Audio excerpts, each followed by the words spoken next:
골로새서 1장 24절로 29절까지 말씀입니다. 골로새서 1장 24절로 29절까지 말씀을 우리 한 절씩 교독하겠습니다. 나는 이제 너희를 위하여 받는 괴로움을 기뻐하고 그리스도의 남은 고난을 그의 몸된 교회를 위하여 내 육체에 채우노라. 내가 교회의 일꾼된 것은 하나님이 너희를 위하여 내게 주신 직분을 따라 하나님의 말씀을 이루려 함이니라. 이 비밀은 만세와 만대로부터 감추어졌던 것인데 이제는 그의 성도들에게 나타났고 하나님이 그들로 하여금 이 비밀의 영광이 이방인 가운데 얼마나 풍성한지를 알게 하려 하심이라. 이 비밀은 너희 안에 계신 그리스도시니 곧 영광의 소망이니라. 우리가 그를 전파하여 각 사람을 권하고 모든 지혜로 각 사람을 가르침은 각 사람을 그리스도 안에서 완전한 자로 세우려 함이니 이를 위하여 나도 손 속에서 능력으로 역사하시는 이의 역사를 따라 힘을 다하여 수고하노라. 아멘.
지난 10월에 있었던 엘살바도르 단기 선교팀의 영상이었습니다.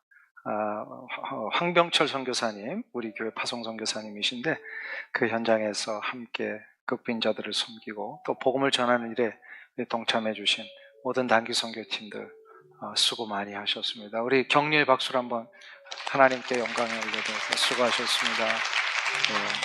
또 오늘 귀한 자리에 오신 우리 모든 성도님들 축복합니다. 우리 서로를 향해서 한번 축복의 인사 나누실 때 앞뒤에 계신 분들과 성도의 교제 나누겠습니다. 축복합니다. 잘 오셨습니다. 주님의 이름으로 환영합니다.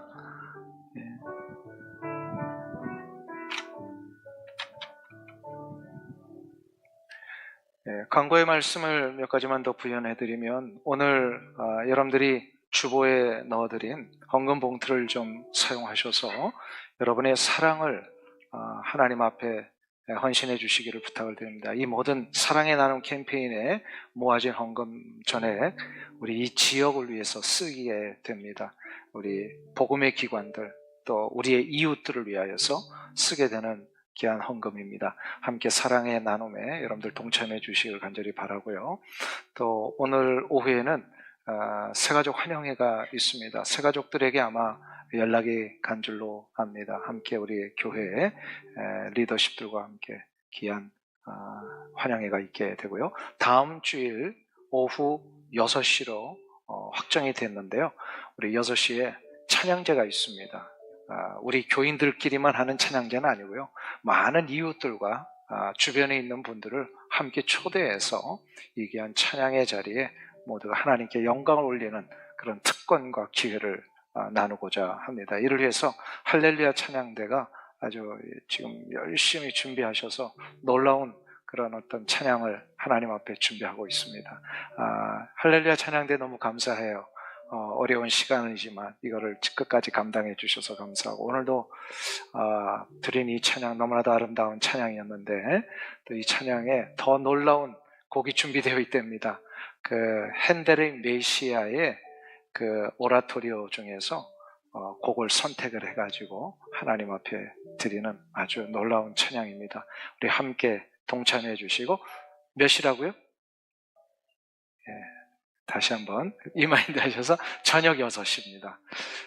저녁이 있나요? 저녁 식사가 있나요? 네, 저녁 식사를 그 전에 하니까 미리 오셔서 식사의 교제도 이루시고요. 끝나고 나서 우리 이제 이 자리에 6시부터 함께 찬양하는 일에 동참하는데, 감상하는 시간이 아니라 우리들 대신해서 할렐루야 찬양대가 찬양을 앞에서 하지만 우리도 마음을 다하여 이 찬양을 올리는 시간입니다. 우리 모두가 함께 동참하시는 귀한 은혜가 있길 주 이름으로 축원합니다. 오늘 함께 나눌 말씀의 제목이 믿음의 확신을 갖는 부분입니다. 믿음의 확신을 가지려면 어떻게 하냐? 그러면 확신이라는 단어 앞에 믿음이라고 하는 단어를 굳이 썼다고 하는 것은 분명히 확신은 믿음이 아닌 확신도 있었다라는 거예요. 그래서 세상 사람들이 사용하는 확신이라는 단어와 우리 그리스도인들이 사용하는 확신은 그 목적과 개념 자체가 좀 다릅니다. 세상 사람들이 사용하는 확신은 자신의 감정이나 의지에 기초해서 하는 확신입니다. 그래서 소위 말해서 적극적 사고방식이라고 하는 이런 어떤 개념이 세상에서 나왔죠. 그래서 그게 전혀 나쁘다는 얘기는 아닙니다. 근데 좀 문제가 하나 일어나게 됩니다. 자기 자신에 의거해서 일어나는 확신은 자기 자신이 흔들릴 때, 감정이 흔들릴 때, 환경이 변화될 때 확신도 흔들린다는 거예요. 이게 좀 어려움입니다. 그러나 우리 그리스도인들의 확신은 나의 자신에 근거하지 않습니다. 우리들의 확신은 하나님이 주신 말씀의 약속에 근거한 확신입니다. 그러니까 우리의 감정이 변화돼도, 우리의 환경과 여건이 달라져도 하나님의 말씀은 변함이 없으시고 변개치 아니하시고 이 말씀은 영원히 동일하시기에 그 말씀에 근거한 확신은 흔들리지 않습니다. 이게 바로 우리 그리스도인들이 누리는 놀라운 축복 중에 하나입니다.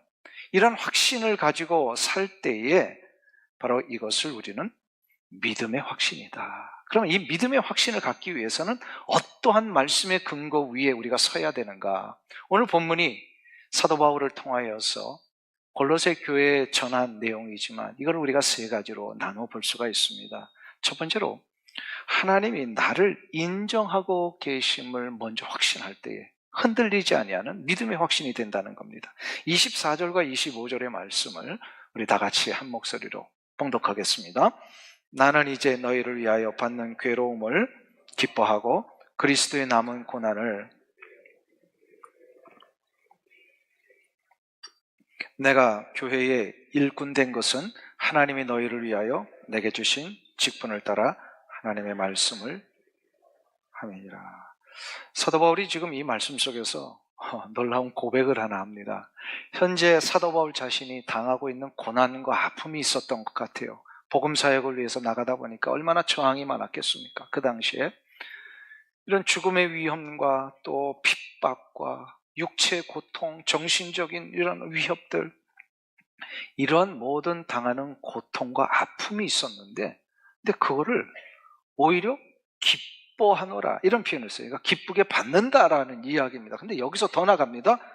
지금 받고 있는 고난도 어렵지만 앞으로 분명히 고난이 더 있을 터인데 이 고난을 내가 주께서 세우신 교회를 위하여 기꺼이 앞으로도 받아들이겠다. 이런 고백을 하고 있어요. 이거 놀라운 고백 아닙니까? 저는 이 말씀 보면서 가슴이 떨리더라고요. 내가 이 수준이 안 되는데, 내가 이런 수준까지 가지 아직 못했는데 사도 바울이 이런 고백을 하시고 계세요. 근데 그래서 그 의문이 들었어요. 어떻게 이러한 고백을 할 수 있는가? 고통이 있는데, 위협이 있는데 이거를 기꺼이 받아들이겠다. 그것은 바로 우리와 다른, 어쩌면 우리도 이제 앞으로 가야 할 궁극적인 모습인데 사도 바울에게 있는 게 있어요. 뭐냐면 하나님 앞에 사도 바울 당신이 인정을 받았다는 확신이 있었기 때문입니다. 복음 전파라고 하는 이 귀한 사명을, 이 귀한 일을 다른 사람이 아니라 사도 바울 자기 자신에게 하나님이 맡기셨다라고 하는 이 놀라운 사실이 사도 바울이 한 가지를 확신합니다. 하나님이 나를 인정하고 계시는구나. 사람이 인정을 받으면요, 그 인정받은 사람을 위해 뭘 한다고요? 고난도 기꺼이 감내합니다. 집안에서 아버지가 자녀들에게 인정받고, 남편이 아내에게 인정받고, 아내가 남편에게 인정받으면 아버지는 또 아내는 뭐예요? 그 인정하는 자를 위하여 뭘 하죠? 물불을 가리지 않고 일을 합니다. 물불을 가리지 않고 일을 해요. 믿으십니까? 가정에서 이런 거 다 경험하셨죠? 아멘. 에베소서 5장 25절에 보면 교회 원리를 가르쳐 주시면서 그 교회 원리 가운데 가정에서 아주 중요한 원리를 꼭 집어서 얘기를 하십니다. 그게 부부간의 관계에 대한 이야기인데요. 에베소서 5장 25절에 이렇게 사도 바울이 선언을 합니다. 같이 읽겠습니다. 남편들아, 아내 사랑하기를 그리스도께서 교회를 사랑하시고 그 교회를 위하여 자신을 주신 같이 하라. 이게 무슨 얘기입니까? 예수님이 교회를 위하여 자신을 내어주셨잖아요. 그러니까 기꺼이 죽으셨잖아요. 이런 것처럼 남편들아 아내 사랑하기를 뭐와 같이 하라? 한마디로 죽을 수 있어야 된다. 그런 얘기를 하시는 거예요. 예수님이 교회를 위해서 죽으셨잖아요. 이처럼 남편들은 아내를 향하여 죽어야 된다.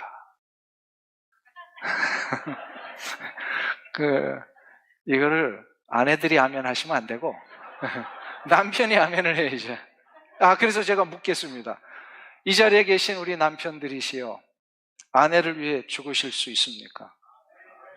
아멘. 근데 방금 내 옆에 있는 남편이 아멘, 예를 확실하게 못 하셨다. 그러면 아내들이요, 이 예 혹은 아멘을 들을 수 있는 비결이 하나 있습니다. 아내가 남편을 진정으로 인정하면 됩니다. 그의 가지고 있는 형편이 아니라 그러니까 남편이 가지고 있는 형편이나 외적인 조건이 아니라 그 자체가 정말 하나님이 나에게 허락하신 진정한 배필로서, 남편으로서 인정하고 있는가. 또한 우리 남편이 우리 가정에서 하나님이 허락하신 진정한 영적 지사장으로 우리에게 허락하신 거 인정하고 있는가. 아이들에게 이 남편을 진짜 하나님이 우리 가정의 가장으로 허락하신 것임을 아내들이 아이들 앞에서 인정해주고 높여줘야 됩니다. 그러면 남편은 어떻게 한다고요? 물불을 가리지 않습니다. 물불을 가리지 않고 정말로 하나님의 거룩한 뜻을 위하여 목숨을 내어주기까지 하는 이 귀한 사랑을 우리 남편들이 하십니다. 일은 그냥 말로만 했던 게 아니라 사도 바울 자기 자신이 이 확신 가운데 살게 된 사람 아닙니까? 이전에는 어떤 확신으로 살았어요? 이전에는 자기 확신에 살았던 사람이에요. 자기의 학문과 자기의 배경과 자기가 가지고 있는 권력으로 물불을 가리지 않고 자기 하고 싶은 거를 이뤄내기 위해 거침없이 달려갔던 자가 사도 바울 아니었습니까? 청년 사울 시절에. 근데 그가 다메섹에서 예수님 만난 이후에 완전히 달라집니다. 그래서 자기 자신에게 확신을 두고 산 자가 아니라 이제부터는 하나님이 그를 향하여 맡겨주신 일들을 위하여 나 같은 사람에게 하나님이 이 일을 맡기셨구나. 나 같은 사람을 인정을 해주셨구나. 라고 하면서 하나님의 그 거룩하신 나를 향하신 인정에 대한 믿음을 가지고 그가 그 확신으로 살할 때 어떻게 끝까지 섬기고 봉사하잖아요. 남이 나를 인정해 주는 것을 확신할 때에 그 남을 위하여 우리가 사랑하고 봉사하고 헌신할 수 있듯이 하나님이 나를 인정하신다는 확신 속에 살기를 시작하면서 우리는 결코 넘어지지 않습니다. 주의를 하면서 교회에서 섬기고 봉사하다가 상처받고 넘어지는 분들이 있을까요, 없을까요? 네, 이 자리에는 없습니다. 그런데 가끔 보면 그런 일이 있을 수 있잖아요. 왜 그랬을까요? 바로 자기 확신과 의지 속에서 했기 때문에 그렇습니다. 그런데 하나님이 나를 인정해 주시고 나에게 이 어려운 일을 맡겨주셨다라고 하는 것을 확신하는 순간부터 마치 남편이 아내를 위하여 또 자녀를 위하여 물불을 가리지 않고 일을 하듯이, 그거 어려워도요, 어려움이 있다고 가정에서 남편이 상처받는 거 아니잖아요. 그냥 나를 못마땅해 여기고 나를 인정해 주지 않으니까 상처를 받은 거지. 나를 인정해 주는 분을 위해서는 어려움이 있어도요, 끝까지 눈물로 봉사하듯이요, 하나님이 나를 인정해 주시는 것을 확신하면 끝까지 섬길 수가 있습니다. 근데 더 놀라운 축복이 하나 있습니다. 나를 인정해 주신다는 이 확신이 있으면요, 내가 살 뿐만 아니라 내가 속하여 있는 공동체를 살립니다. 1963년도에 그 유명한 마틴 루터 킹 주니어 목사님이 링컨 기념관 앞에서 수많은 사람들이 모여있는 가운데 연설을 하지 않습니까? I have a dream 이라고 하는 유명한, 나는 꿈이 있습니다. 저 언덕 위에서 백인과 흑인이 손을 맞잡고 우리들의 교실에서 인종과 언어와 문화의 어떤 차별 없이 모두가 다 한 마음으로 공부하고 함께 나아갈 수 있는 그 위대한 미국이 되기를 원합니다. 이제 내용 중심이 그거예요. 그러면서 I have a dream을 계속 반복하잖아요. I have a dream, I have a dream. 마틴 루터 킹 주니어 목사님이 이거를 선언하신 다음에 링컨 기념관 앞에서요, 모든 모인 사람들이요, 손을 잡고 행진을 하는데 그때 불렀던 찬양이 있습니다. 찬양을 불렀어요. We shall overcome. 이거 복음성이거든요. 흑인들 교회에서 불렀던 찬양이에요. 우리 승리하리. 하나님께서 우리를 위하여 맡겨주신 일들을 감당해 우리 승리할 수 있다. 이 찬양하면서 쫙 토요일에서 링컨 기념관 앞을 행진하며 그 이후부터 놀라운 흑인에 대한 미국의 편견과 차별이 이제 없어지기를 시작을 합니다. 그리고 법으로 제정이 되고. 어떻게 이런 일이 일어날 수가 있었느냐? 비록 자기는 피부와 가정의 환경과 자라온 이런 어려운 배경 때문에 인정받고 있지 못했지만 하나님이 나를 인정해 주고 계시다라고 하는 이 놀라운 사실 하나를 확신하고 꿈을 가지고 살았던 흑인 청년이 목사가 돼서 마틴 루터 킹 주니어 목사님이 그 자기의 확신을 가지고 끝까지 하나님 앞에 살겠습니다 했을 때에 그 개인의 한 인생만 풀려진 게 아니라 그가 속해 있는 모든 흑인 공동체와 미국 사회 전체를 한 단계 업그레이드 시키는, 새롭게 회복시키는 그런 놀라운 능력을 발휘합니다. 중요한 것은 내가 하나님 앞에 인정받고 있는 자라고 하는 이 사실을 잊지 않는 겁니다. 마틴 루터 킹 주니어 목사님도 인정을 하나님이 하셨는데 이 자리에 앉아 계신 여러분을 인정 안 하시겠습니까? 하나님은 이미 이사야 선지자에게 이런 얘기로 약속을 하셨어요. 이사야 43장 7절의 말씀, 우리 다 같이 한 목소리로 봉독합니다. 내 이름으로 불려지는 모든 자 곧 내가 내 영광을 위하여 창조한 자를 오게 하라. 그를 내가 지었고 그를 내가 만들었느니라. 우리가 어떤 존재라고요? 하나님의 영광을 위하여 나를 어떻게 하셨습니까? 창조하셨어요. 하나님의 영광을 위하여 지음받은 자가, 그리고 하나님이 컨펌해 주시면 내가 너 지었다, 내가 너를 만들었다, 이 약속을 하십니다. 이거는 무슨 얘기야? 하나님이 인정하고 있는 인생이 되었다라는 뜻입니다. 하나님의 인정하시는 인생이 바로 여러분인 줄로 믿습니다. 이 확신을 가지고 나가실 때 여러분의 가정을 회복시킵니다. 여러분이 속해 있는 공동체를 회복시키고 교회를 회복시키시고 여러분이 일하고 있는 일터를 분명히 회복시키실 줄로 믿습니다. 근데 두 번째로 가져야 될 우리가 확신이 있어요. 아까는 첫 번째는 내가 하나님 앞에 인정받은 존재라고 하는 정체성에 대한 확신이었다면, 이 두 번째는 이 정체성을 가지고 내가 무엇을 해야 하는지를 알게 되는 확신이 듭니다. 이거를 사명에 대한 확신이다. 사명에 대하여 확신을 하는 거예요. 오늘 본문의 1장 28절을 다 같이 한 목소리로 봉독하겠습니다. 우리가 그를 전파하여 각 사람을 권하고 모든 지혜로 각 사람을 가르치면 각 사람을 그리스도 안에서 완전한 자로 세우려 함이니. 사도 바울이 확신했던 한 가지가 있어요. 자기 자신이 어떤 자인지를 이제 확신하며 사니까, 인정받은 자라고 하는 사실을 가니까 인정해 주신 하나님을 위하여 무엇을 해야 할지를 깨닫게 됩니다. 이게 바로 사명의 확신이에요. 그가 사명에 무슨 사명이라고 그랬어요? 말씀 가르쳐 사람 세우는 사명. 이게 바로 복음 전파고 구원의 전파입니다. 근데 실은 이것이요, 사도 바울이요, 비밀이라고 하는 단어로 설명을 합니다. 비밀이라고 하는 것은 감춰져 있었던 거예요. 이스라엘 백성들은 특별히 선민 사상이 너무 강해가지고 한 가지 오해를 했습니다. 저들만이 하나님의 백성이고 저들에게만 구원이 있다라고 생각을 했어요. 근데 그건 오해였어요. 사도 바울이 가만히 구약 성경을 면밀히 살펴보니까, 구약에 굉장히 정통한 학자였잖아요. 살펴보니까 그게 아니라 이미 창세전부터 모든 구원은 저 열방 모든 민족에게 열려 있었더라는 거예요. 이스라엘을 먼저 부르신 거는 저들에게 구원이 무엇인지를 이제 모델처럼 보여주시기 위함이셨어요.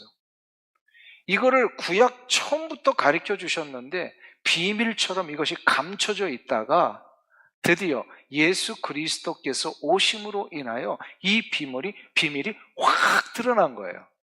근데 여전히 예수님이 이 비밀이 온 천하 만민에게 보여지는 비밀로 선언하셨는데 이스라엘 백성들은 정작 그 비밀을 깨닫지 못하고 있었어요.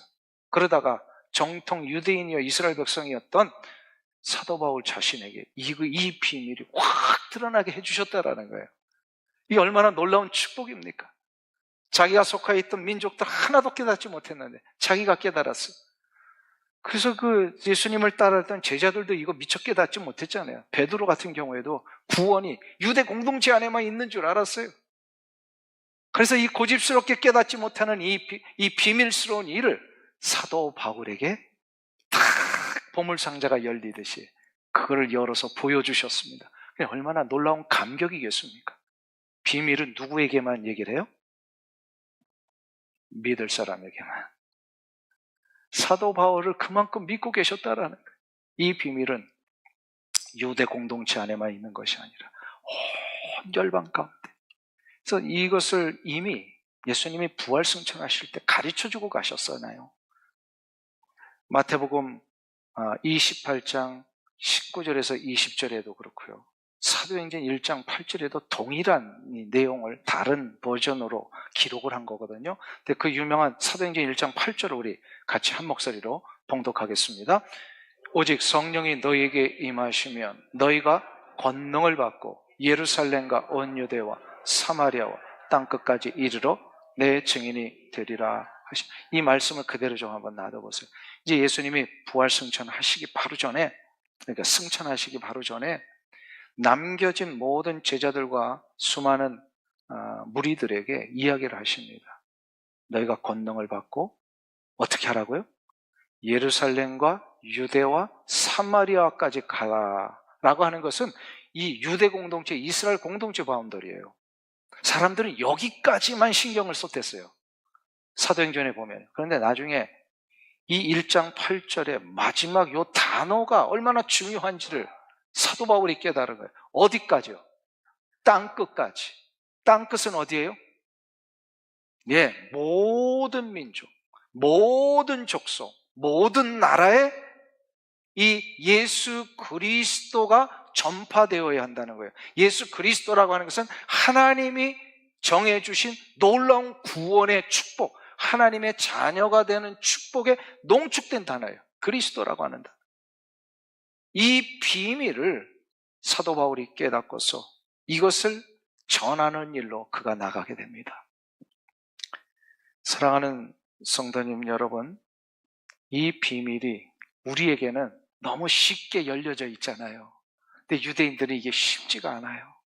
유대인들에게는 이게 쉽지가 않아요. 여전히 고집스럽게 자기들에게만 있다라고 생각하는 사람들이 지금도 살고 있잖아요. 그러니 우리가 얼마나 복된 삶입니까? 우리는 거의 무슨 수준에 이르렀어요? 사도 바울의 수준에 이르는 거예요. 우리의 수준이 사도 바울에 이르는 거예요. 그러니 사도 바울이 받은 이 귀한 사명, 예수 그리스도를 전파함으로, 오늘 본문에 보면요, 예수 그리스도를 전파하여 각 사람을 권하고 모든 지혜로 각 사람을 가르치면 각 사람을 그리스도 안에서 완전한 자로 세우려 함이니, 이것이 바로 우리가 이제 사명을 받은 자로서 살아야 할 가장 중요한 방향입니다. 믿으십니까? 그러니까 우리가 가정에서 일터에서 땀을 일할 때도 그 땀 흘려 일하고 있는 목적이 무엇인지를 알아야 돼요. 뭐예요? 내가 먼저 받은 그리스도의 놀라운 구원의 감격을 내 삶의 현장에서 보여주고 가르치는 겁니다. 믿으십니까? 네. 아까보다 아멘이 좀 줄으시는데 왜 일을 해야 되는지를 알아야 되는 거예요. 왜 내게 이렇게 생업을 주었는지를 알아야 되는 거예요. 거기서 뭘 하라고요? 생업은 내 부업이고요. 주업은 뭐냐면 그 생업의 현장 속에 만나는 많은 이들에게 사도 바울과 같이 이 사명을 살라고, 영혼을 구원하고 예수 그리스도를 전하는 삶, 이것이 바로 인정받은 자에게 우리 주 예수 그리스도께서 보여주신 이 놀라운 비밀을 발견한 자가 마땅히 가야 할 삶의 모습입니다. 아멘.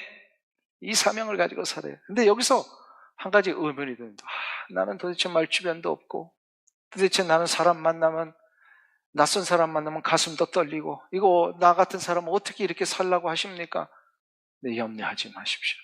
사도 바울이요, 그것을 힘들어하는 골로새 교인들이 아주 중요한 원리를 하나 세 번째로 가르쳐 주십니다. 어떤 확신이 있어야 되냐면, 하나님이 우리와 함께 하신다는 확신을 가지고 살면 된다는 거예요.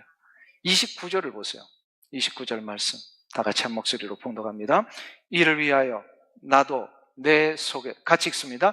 이를 위하여 나도 내 속에서 능력으로 역사하시는 이의 역사를 따라 힘을 다하여 수고하노라. 사도 바울이요, 예전에는 자기 확신으로 살 때와 지금 믿음의 확신으로 살 때 아주 중요한 것이 달라졌습니다. 자기의 어떤 정치력, 자기의 경험, 지식, 학문적인 배경, 좋은 집안, 이것으로 자기가 사는 게 아니라 이제는 무엇으로 산다고요? 다시 한번 띄워주세요. 다시 한번 29절. 이를 위하여 나도 내 속에서 능력으로 역사하시는 이의 역사를 따라. 누구예요? 내 속에서 능력으로 역사하시는 이, 바로 하나님의 영, 그리스도의 영이신 성령을 따라서. 그러니까 성령님이 나를 주관하고 계시는 것이 지금 하나님이 나와 임재하시는 증거예요. 예수님은 승천하시면서 약속을 하나 주셨어요. 마태복음 28장 20절에서 볼지어다 내가 세상 끝날까지 너희와 항상 함께 있으리라. 우리 주님이 우리와 세상 끝날까지 함께 있으시겠다고 약속을 하셨습니다. 그런데 승천하신 이후에 이걸 어떻게 이루세요? 성령님을 보내주십니다. 그래서 성령의 역사와 함께 가고 성령님의 충만함을 받고 사는 것이요, 하나님의 임재하심과 같이 가는 거예요. 하나님과 동행하는 삶을 살기를 원하시면요, 말씀과 함께 성령의 강력한 인도하심을 받으시면 됩니다. 이게 하나님과 동행하는 거예요. 하나님과 동행하면 어떻게 되죠? 모든 문제가 해결되잖아요. 믿으세요. 그 에이든 토저라고 하는 유명한 목회자여 또 선교사님으로서까지 역할을 하셨던 에이든 토저 목사님이 유명한 여러 책을 쓰는데 그 중에 하나가 The Holy Spirit이라고 하는 책을 쓰셨어요. 성령님의, 제목이 성령님이에요. 성령에 대한 역사를 하시는데 이분이 책에서 이런 얘기를 합니다. 이 세상을 사는 동안에는 그리스도인들 가운데 딱 두 가지의 삶이 있대요. 하나는 휴경지 같은 삶을 사는 사람이 있고요. 또 경작지 같은 삶을 사는 사람이 있대요. 휴경지가 뭐죠? 휴경지라고 하는 것은요, 더 이상 밭갈이를 안 하는 거예요. 더 이상 밭이 있는데도 불구하고 경작을 하지 않아요. 그러니까 한 번 딱 이제 열매를 맺고 나면 더 이상 맺을 열매가 없는 삶. 그러니까 결국 그거 놔두면 어떻게 해요? 땅이 그냥 마른 땅이 되고 경작 안 하니까 아주 피폐한 땅이 됩니다. 이게 누구라고요? 그리스도인들 가운데도 이렇게 사는 사람들이 있더라는 거예요. 그런데 경작지와 같은 삶을 사는 사람이 있대요. 그리스도인들 가운데. 뭐냐면요, 끊임없이 인생의 밭을 기경을 하는 거예요. 그래서 그 기경된 밭에서 이제 열매를 맺고 곡식이 이제 자라면서 그거를 먹고 누리게 되는데, 또 한 가지는 뭐냐면 먹고 나서 또 기경을 하는 거예요. 어떨 때는 뭐 좋은 열매가 맺을 수도 있고 조금 힘들 수도 있겠지만 계속해서 기경을 해서 이 경작지와 같은 인생을 사는 사람은 끊임없이 생명의 열매들을 맛보게 됩니다. 휴경지와 같은 인생과 경작지와 같은 인생, 이 두 부류가 있습니다. 여러분은 어디에 속한다고 생각하십니까? 경작지 인생, 휴경지 같은 인생. 네. 경작지와 같은 인생을 살고 계세요? 살고 싶어요? 살고 계세요? 경작지와 같은 인생을 사는 것과 휴경지와 같은 인생을 사는 이 차이의 가장 중요한 한 가지가 있답니다. 성령님과 동행하느냐입니다. 성령님과 동행하는 자에는요, 성령의 열매를 맺게 되어 있어요. 근데 성령님과 동행하지 않으면 삶이 계속 피폐해요. 예수를 믿는데도. 누구와 함께 이 세상을 걸어가느냐가 중요하다는 겁니다. 오늘 다시 한번 여러분에게 묻습니다. 여러분은 성령님과 동행하고 계십니까? 성령님과 동행하는 게 하나님과 함께 동행하는 거예요. 예수님과 동행하는 거예요. 믿으십니까? 여러분은 휴경지입니까? 경작지입니까? 경작지 확실히 맞아요? 예. 아주 오래전에 미국의 유명한 코미디 프로그램의 그 앵커였던 코난 오브라이언이라고 하는 사람, 지금은 아마 은퇴한 것 같은데요. 그 유명한 코미디언이 있는데요. 이분이 자신의 토크쇼에서 이런 가상의 이야기를 하나 만들어서 전한 적이 있습니다. 유명한 일화입니다. 아마도 힐러리 클린턴이 대통령 그 출마를 했을 때의 그 즈음으로 기억이 됩니다. 저는 이런 얘기를 해요. 만든 얘기인데요, 실화는 아니고, 힐러리 클린턴이 자신의 남편 빌 클린턴 대통령과 함께 자기가 살던 그 알칸사주의 리틀락에 이렇게 차를 타고 가다가 한 주유소에 들려서 이제 주유를 하기 시작. 대통령이 무슨 주유를 하겠어요? 그러니까 만든 얘기예요. 주유소에 들었는데 그러니까 풀 서비스 주유소예요. 그래서 주유를 이제 가면 풀 서비스는 사람이 나와서 이렇게 주유를 해주지 않아요. 근데 가만 보니까 어린 시절에 리틀락에서 같이 살았던 고등학교 자기 친구가 빌 클린턴의 친구가 주유를 하고 있는 거예요. 이걸 보면서 빌 클린턴이 옆에 앉은 힐러리 클린턴에게 씩 웃으면서 당신이 저 사람과 결혼을 했다면 지금 당신도 주유소에서 주유를 하고 있겠지? 이렇게 이제 이야기를 합니다. 그랬더니 힐러리 클린턴이 아니지, 저 사람이 대통령이 되었겠지, 이렇게 이야기를 합니다. 아주 유명한 일화예요. 여기서 아주 중요한 포인트가 하나 있죠. 뭐예요? 누구를 만나느냐가 그의 인생이 달라진다는 거예요. 누구를 만나느냐가 인생이 달라져. 사람을 만나는 것보다 더 중요한 것이요, 내 인생의 완벽한 설계자이시요, 완전한 주관자이시고 공급자이신 하나님을 만나 하나님과 동행하는 게 중요합니다. 하나님과 동행하는 삶은요, 바로 성령님과 함께 가는 삶입니다. 하나님은 전능하신 하나님이십니다. 하나님께서 지금 여러분과 함께 계심을 믿으십니까? 성령님이 여러분을 주관하고 계심을 믿으십니까? 하나님과 함께 하심을 확신한 자는 하나님의 능력에 힘입어서 우리의 삶이 새롭게 승리의 삶으로 갈 수가 있습니다. 내 능력, 내 확신이 아니라 하나님의 능력으로 가는 자는 반드시 이깁니다. 승리합니다. 여러분의 능력으로는요, 육체 문제 해결 못해요. 여러분의 능력으로는 내 삶에서 일어나는 크고 작은 물질적인 어려움들, 관계의 어려움들 해결 못합니다. 내 능력으로는요, 생명 하나도 만들어낼 수 없는 그런 연약한 존재 아닙니까? 그러나 내 능력이 아니라 하나님의 능력으로, 그 하나님의 능력에 힘입어 갈 때에 우리는 생명의 역사를 이룰 수 있고 회복과 치유를 경험할 수 있고 우리의 삶에 막혔던 삶의 문빗장들이 열려지는 귀한 역사가 일어날 줄 믿습니다. 이 은혜가 여러분들 가운데 일어나시길 주 이름으로 축원합니다. 기도하겠습니다. 하나님 아버지, 내 인생이 하나님을 만나 하나님의 전능하신 손에 이끌림을 받게 해주시니 감사합니다.